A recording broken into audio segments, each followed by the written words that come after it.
The Suitcase Entrepreneur: Create Freedom in Business and Adventure in Life by Natalie Sisson.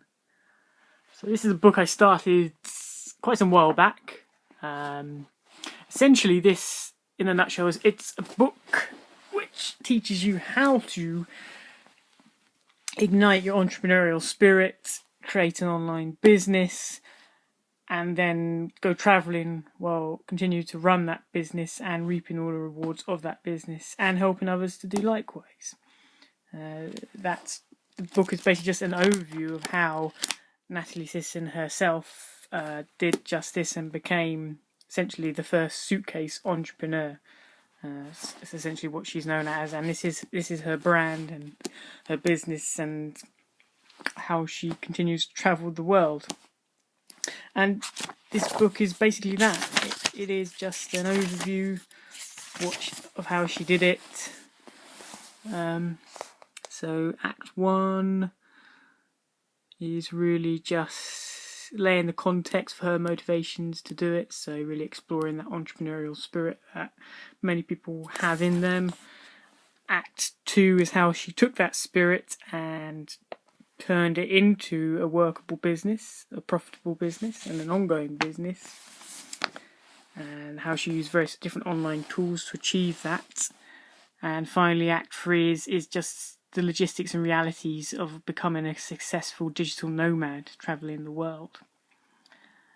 And overall, it's a resourceful book that's good for referencing. It's a good read in and of itself. But I know that I will be referencing this book quite a bit. Already I've highlighted various different sections and resources and ideas from it. Something I should also point out about this book is it's a lot of space in it, between paragraphs, around chunks of text.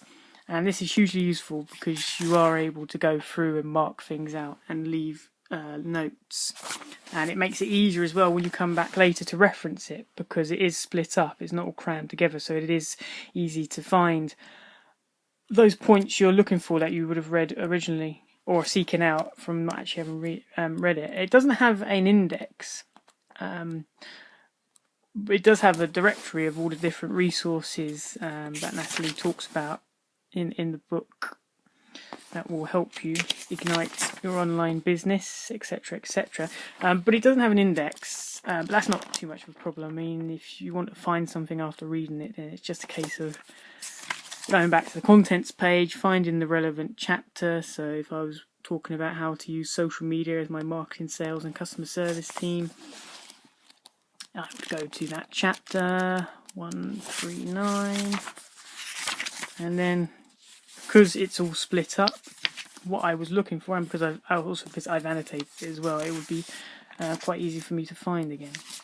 Additionally, also, the book gains a great deal of its value and its authenticity and its authority from these grey sections which are included, which are short anecdotes and stories and quotes from other like-minded people like Natalie Sisson, who essentially give you a short story or a short experience that basically backs up what Natalie is talking about from her own reflection, or elaborates on it even more so, pointing out extra resources and techniques and general just life hacks. So the book is strengthened incredibly so by all this extra information from other contributors, and it's very plentiful. Not many pages go by without them.